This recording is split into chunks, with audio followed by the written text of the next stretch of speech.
आज हम पढ़ेंगे कक्षा 12 जीव विज्ञान। आज हम पढ़ेंगे कक्षा 12 जीव विज्ञान जो है ब्रह्मांडवाद पढ़ रहे थे। इससे पहले वाले वीडियो में हमने पढ़ा था ब्रह्मांडवाद के बारे में कि ब्रह्मांडवाद क्या है। अब इसके बाद जो है हम पढ़ेंगे इसकी आधुनिक परिकल्पना प्रकृतिवाद। प्रकृतिवाद तो प्रकृतिवाद क्या है? जीवन की उत्पत्ति के बारे में, जीवन की उत्पत्ति के बारे में यह सबसे आधुनिक मत है। जीवन की उत्पत्ति के बारे में यह सबसे आधुनिक मत है। इसके अनुसार जीवन की उत्पत्ति हुई तो निर्जीव पदार्थों से ही, लेकिन पृथ्वी की वर्तमान दशाएं इसके लिए उपयुक्त नहीं थी। कह रहा है कि जो है पृथ्वी पर जीवन की उत्पत्ति तो हुई थी, निर्जीव पदार्थों से ही हुई थी, लेकिन इसके लिए जो है यह पृथ्वी जो है उत्तरदायी नहीं है। आदिकाल पर ही ऐसी दशाएं हैं। आदिकाल भी जीवन की उत्पत्ति निर्जीव पदार्थों से ही हुई है। निर्जीव पदार्थों के आकस्मिक व अनिश्चित मिश्रण से नहीं हुई। वातावरणीय दशाओं के साथ साथ करोड़ों वर्षों तक ऐसी भौतिक रासायनिक प्रक्रियाएं होती रहीं, जिसके फलस्वरूप अकार्बनिक और कार्बनिक पदार्थों का क्रमिक उद्विकास हुआ, जिसके फलस्वरूप जो है ये रासायनिक उद्विकास कहा गया। इसी के फलस्वरूप अंत में एक विशेष वातावरणीय दशाओं का पृथ्वी पर ऐसा रासायनिक उद्विकास संभव हुआ, जिसमें एक विशाल सागर के तट, छोटे छोटे जलाशय, स्वतंत्र गतिज ऊर्जा पर प्रचुर स्रोत, स्वतंत्र ऑक्सीजन की अनुपस्थिति अर्थात अपापचय वायुमंडल। अब है ओपेरिन का सिद्धांत। ओपेरिन का सिद्धांत तो ओपेरिन नामक वैज्ञानिक ने 1924 ईस्वी में जीवन की उत्पत्ति के विषय में अपना मत प्रस्तुत किया और बताया कि पृथ्वी पर जीवन की उत्पत्ति कैसे हुई। तो उसमें उन्होंने बताया कि इन संक्षेप चरणों को उन्होंने जो है 8 चरणों में विभक्त किया था। वह प्रथम चरण है, ओपेरिन का प्रथम चरण परमाणु प्रवस्था है।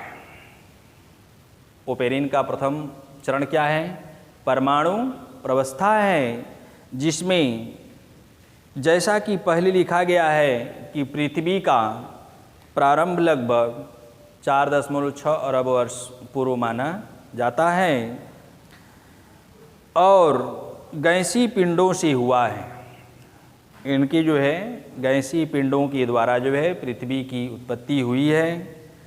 इस पिंड में गैस के रूप में अन्य कई तत्वों के साथ साथ सभी रासायनिक तत्वों, hydrogen, oxygen, carbon, nitrogen, sulphur, phosphorus आदि ये स्वतंत्र परमाणुएं जो जीवद्रव्य के संगठन में भाग लेते हैं, भाग लेने वाले प्रमुख तत्व कहलाते हैं।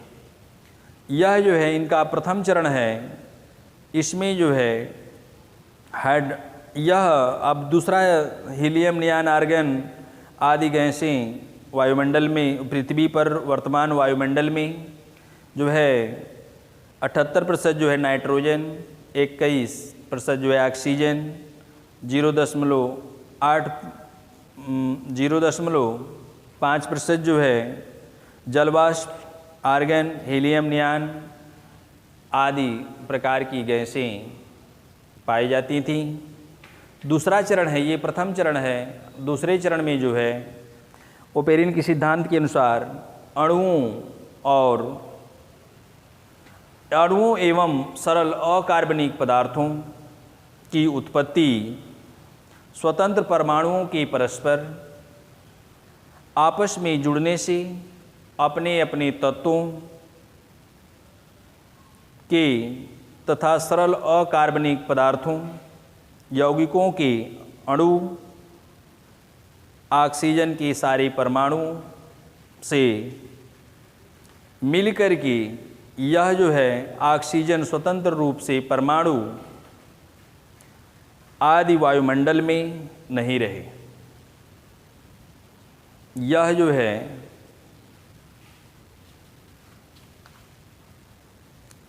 ऑक्सीकारक और अपचयन, इनका जो है ऑक्सीकारक और अपचयन होता है। इसके फलस्वरूप स्थल मंडल पर समूह में बहुत गर्म था। स्थल मंडल जो है बहुत गर्म था। अपचायक और अनाक्सीकारक के द्वारा जो है वायुमंडल बहुत गर्म था। अतः सारा जलवाष्प के रूप में वायुमंडल में ही रह जाता था। और इसके बाद तीसरा चरण स्टार्ट होता है। तीसरे चरण में कार्बनिक यौगिकों की उत्पत्ति एवं उद्विकास आदि वायुमंडल पर घने ज्वालामुखियों के निकलने से लावा से आदि वायुमंडल की नाइट्रोजन और कार्बन की अभिक्रियाओं के फलस्वरूप नाइट्राइट्स कार्बाइड्स बने। प्रतिक्रिया से अमोनिया बनी। Nitrite, methane, ammonia, hydrogen, carbon, nitrogen आदि जो है यह तृतीय चरण में बने। अब इसके बाद जो है आता है स्टेनली मिलर का प्रयोग। स्टेनली मिलर का प्रयोग पृथ्वी पर जीवन की उत्पत्ति के विषय में स्टेनली मिलर का प्रयोग प्रमुख प्रयोग माना जाता है। इन्होंने जो है एक चित्र की सहायता से क्या किए कि इन्होंने जो है दो फ्लास्क लिया, एक बड़ा फ्लास्क और एक छोटा फ्लास्क। उस फ्लास्क में जो है जगह जगह पर जो है वेपोरेशन के लिए जो है कंडेंसर लगा दिए और उस बड़े फ्लास्क में जो है मेथेन, अमोनिया, हाइड्रोजन और जल, मेथेन, अमोनिया, हाइड्रोजन और जल, यह जो है ये दो संबंधी एक संबंधी दो, दो संबंधी एक संबंधी दो के अनुपात में इसमें भरा गया और उसमें जो है इन्होंने इलेक्ट्रोड प्लस और माइनस इलेक्ट्रोड जो है उसमें उस कंडेंसर में फिट कर दिया गया। और इस उपकरण में यह उपकरण जो है वायुरोधी होना चाहिए। इस उपकरण में उन्होंने जो है हफ्तों तक विद्युत स्फुलिंग कराए और विद्युत स्फुलिंग कराने के पश्चात ये जो जलवाष्प, ये छोटा जो फ्लास्क है इसमें जल भरा गया था, ये गर्म होकर के भाप के रूप में या निकल कर के ये जो गैसें हैं, अमोनिया है, मेथेन है, हाइड्रोजन है, जल है, ये आपस में क्रिया करके जो है ये आपस में क्रिया करके जो है कुछ कार्बनिक पदार्थों और नाइट्रोजनों समक्षारों जो है ऑक्जेलिक एसिड, सल्फ्यूरिक एसिड और जो है साइक्लामेन, फार्मिक अम्ल, ये सब जो है इनके अम्लों से इनका जो है क्या हुआ, संश्लेषण हुआ। इसके फलस्वरूप जो है एंजाइमों, कार्बन उत्प्रेरकों, किण्वन और जो है अवायवीय पदार्थ, रासायनिक श्रेणी, ये जो है आपस में मिलकर के सारे जो है इस प्रयोग के अनुसार जो देखिए फिर से ओपेरिन की परिकल्पना के अनुसार प्रबल ऊर्जा की उपस्थिति में मेथेन, हाइड्रोजन, जलवाष्प और अमोनिया के संयोजन से जो इनका संयोग है, अभी जैसे मैं बताया है, इनके संयोग से एमिनो अम्ल का निर्माण होता है। सरल शर्करा व अन्य कार्बनिक यौगिकों का निर्माण होता है, संश्लेषण होता है। अमेरिकी वैज्ञानिक स्टेनले मिलर ने जो है अपने आचार्य हैरोल्ड यूरे की देखरेख में यह प्रयोग किया था और इस साधारण प्रयोग द्वारा सिद्ध किया कि जो है इन्होंने 5 लीटर का एक फ्लास्क में 2:1:2 के अनुपात में मेथेन, अमोनिया और जल, मेथेन, अमोनिया और जल, हाइड्रोजन, मेथेन, अमोनिया और हाइड्रोजन का गैसीय मिश्रण भरा और भर करके एक आधा लीटर का फ्लास्क, ये छोटा देख रहे हैं, ये आधा लीटर का फ्लास्क है, इसमें आधा लीटर का जो कांच का फ्लास्क है उसको एक दूसरे से जोड़ दिया और इसे इस छोटे से फ्लास्क में जल भरकर उसे उबालते रहने का प्रबंध किया और आदि वायुमंडल की बिजली जैसे प्रभाव को उत्पन्न करने के लिए टंगस्टन का इलेक्ट्रोड इन्होंने लगा दिया और फिर आदि वायुमंडल में इसी प्रकार इस उपकरण को चिनगारी जो है विमुक्त उपकरण कहते हैं। बड़े फ्लास्क को उन्होंने एक यू नली से जोड़ दिया और इस नली को एक स्थान पर रखकर कंडेंसर में से निकालने के लिए निकाला। प्रयोग के अंत में बनी गैस जलवाष्प के साथ कंडेंसर के कारण यह ठंडी हो जाती है और एक गहरा सा गदला तरल पदार्थ प्राप्त हो जाता है। इसके विश्लेषण से पता चलता है कि यह तरल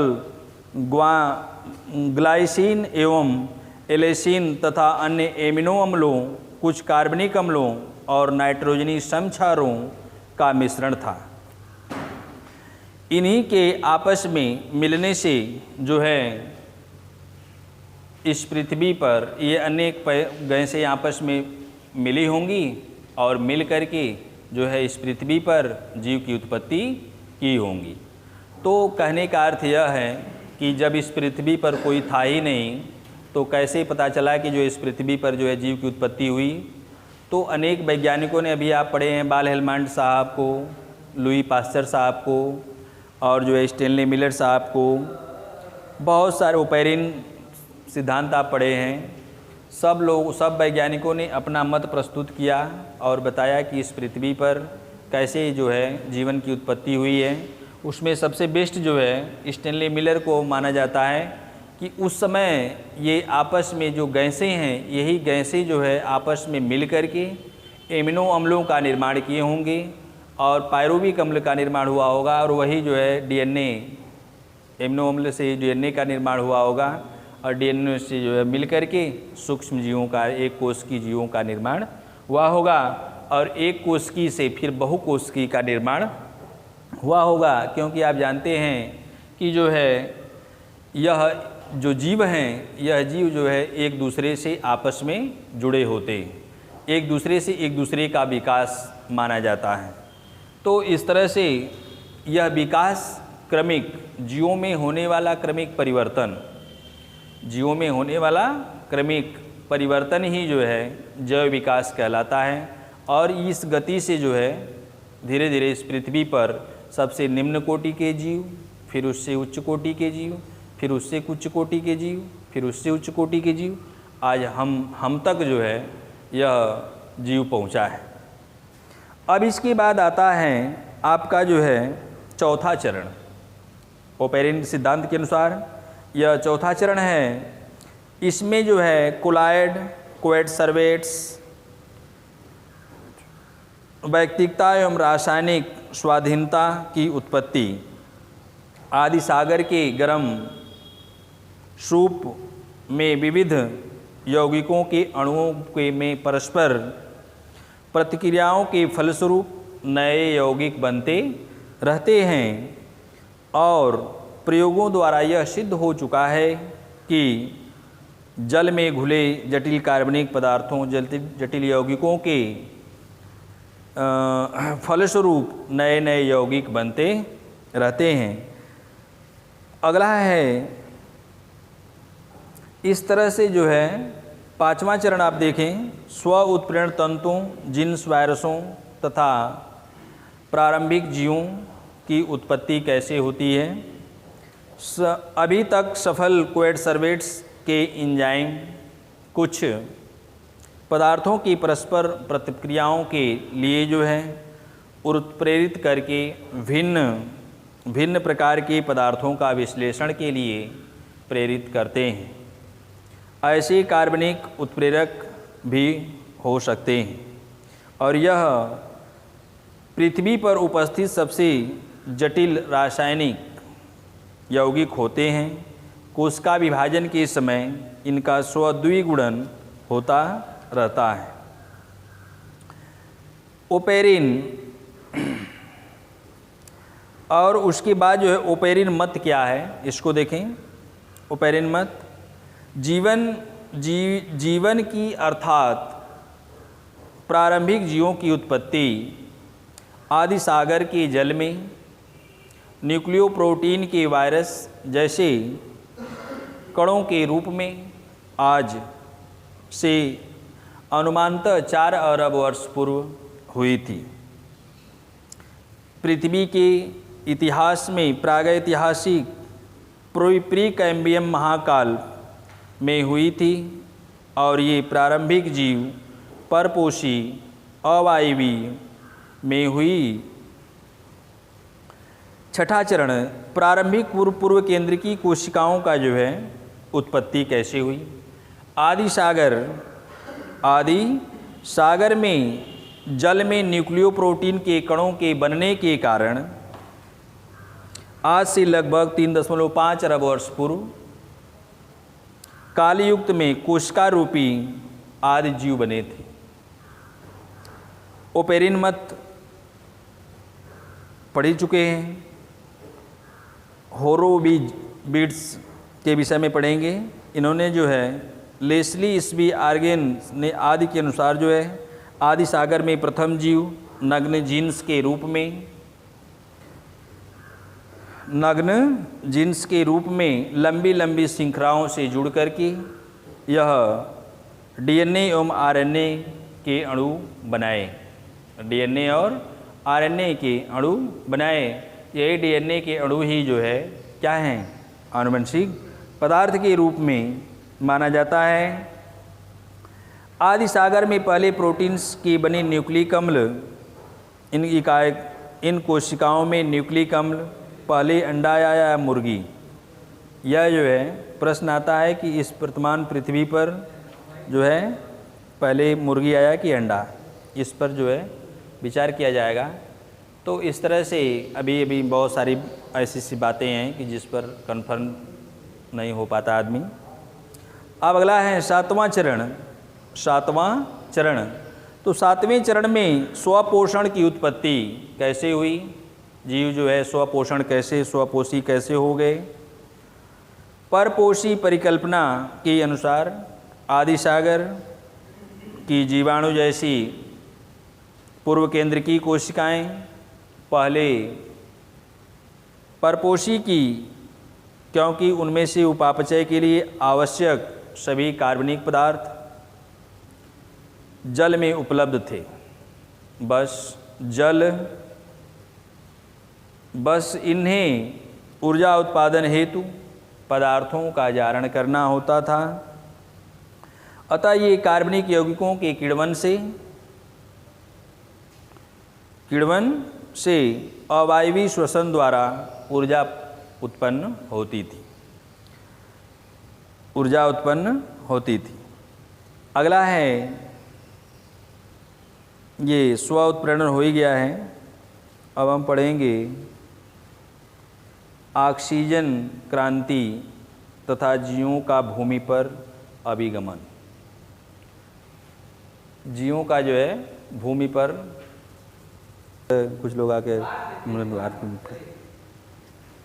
तो यह जो है ऑक्सीजन क्रांति और जीवों का भूमि पर अभिगमन, भूमि का अधिगमन प्रकाश संश्लेषण के फलस्वरूप आदि वायुमंडल में स्वतंत्र ऑक्सीजन का मुक्त होना आदि जीवों के उद्विकास के क्रम में एक क्रांतिकारी घटना थी।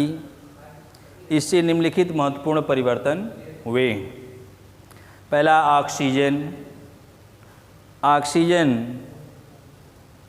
वायुमंडल में मीथेन एवं अमोनिया को कार्बन डाइऑक्साइड नाइट्रोजन जल में विघटित किया और वायुमंडल का संयोजन वही हो गया जो आजकल है।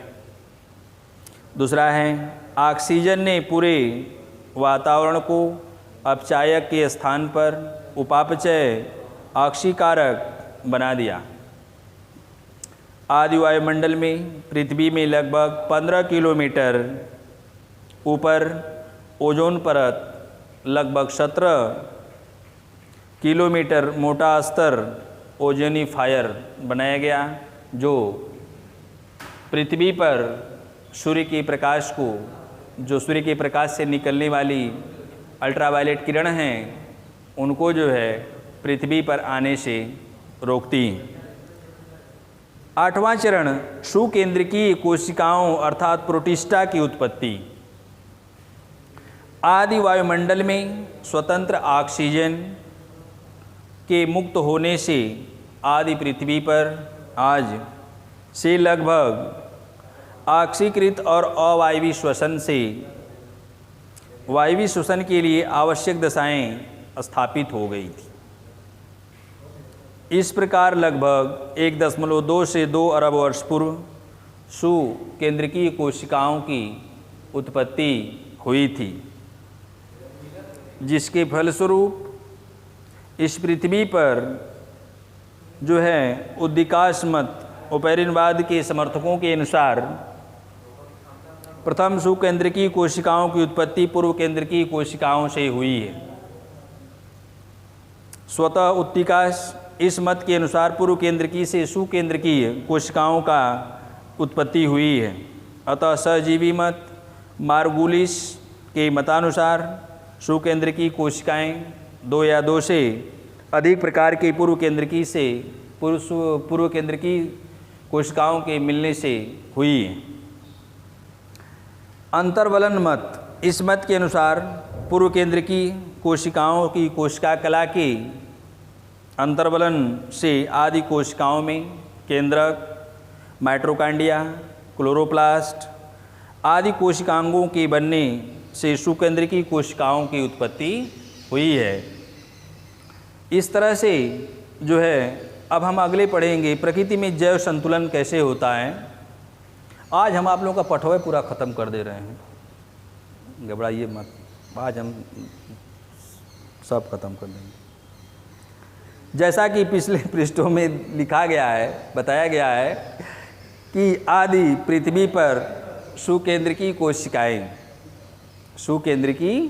कोशिकाएं स्वतः 2 प्रकार की होती हैं, क्लोरोफिल रहित, मिनट की कबो कह न पावा। तो यह जो है जैसा कि सुकेंद्रकीय कोशिकाएं स्पष्ट 2 प्रकार की होती हैं, जो क्लोरोफिल रहित जंतु कोशिकाएं तथा क्लोरोफिल युक्त पादप कोशिकाएं, इन्होंने मिलकर के प्रकृति में जैव संतुलन की स्थापना की थी। इससे प्रकृति के सीमित पदार्थों का चक्रीकरण और उपभोग किया जाता है। आगे चल कर के इन कोशिकाओं में क्रमिक विकास से जंतुओं और पादपों की विविध जातियां बनी। आगे हम पढ़ेंगे अन्य ग्रहों और नक्षत्रों में जीवन। आगे अन्य ग्रहों एवं नक्षत्रों में जीवन। पृथ्वी के अतिरिक्त वायुमंडल ब्रह्मांड के अन्य नक्षत्रों और ग्रहों में जो जीवन है, जीवन की होने वाली संभावनाओं से संबंधित अध्ययन को एक्सोबायोलॉजी के नाम से जाना जाता है। जीवन, नक्षत्र, ये सब जो है एक्सोलॉजी के अंतर्गत आते हैं। नक्षत्र का अध्ययन किया जाता है। यह जो है क्योंकि अन्य सितारों एवं ग्रहों की उत्पत्ति उसी प्रकार हुई जिस प्रकार की पृथ्वी पर सूचना असंगत नहीं है, और किसी न किसी प्रकार से अनेक जीव व अन्य सितारों एवं ग्रहों पर भी हो सकते हैं। यह यथाकथित कहना सही होगा कि जो है ब्रह्मांड के किसी अज्ञात नक्षत्र के मानव जैसे जीव ही लाए जाते हैं। किसी भी नक्षत्र या ग्रह पर जीवन की उत्पत्ति के लिए लगभग वैसे ही दशाओं का होना आवश्यक है जैसा कि आदि पृथ्वी पर थे। वायुमंडल अपचायक होना चाहिए, अन्यथा कार्बनिक यौगिकों नहीं बन सकते, न बनते हैं। ये सब जो है इनके जो है सौर परिवार के अन्य सभी ग्रहों में अरुण, वरुण, शनि एवं बृहस्पति बहुत ठंडे हैं और अनेक वायुमंडलीय गैसीय हाइड्रोजन, मीथेन के घने बादलों के रूप में हैं। शनि और बृहस्पति में संभवतः अमोनिया गैस भी होती है। बुध और शुक्र अत्यधिक गर्म और जल विहीन होती है। माप में लगभग पृथ्वी के बराबर होने के कारण शुक्र को पृथ्वी का यमज कहते हैं। केवल मंगल ग्रह में जो पृथ्वी से लगभग 5.5 करोड़ किलोमीटर दूर है, जीवन के लिए उपयुक्त दशाएं होती हैं। अंतरिक्ष भेजने में सफल हो चुके हैं। हाल ही में भारतीय अंतरिक्ष वैज्ञानिक ने डॉक्टर के राधाकृष्णन के निर्देशन में मंगल अभियान की सफलता पाई है।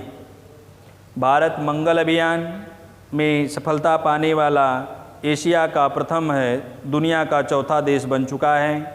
पृथ्वी के उपग्रह चंद्रमा पर वायुमंडल और जल नहीं है, अतः इस पर जीवन की उत्पत्ति असंभव है। धन्यवाद। हम अगली वीडियो में मिलेंगे फिर।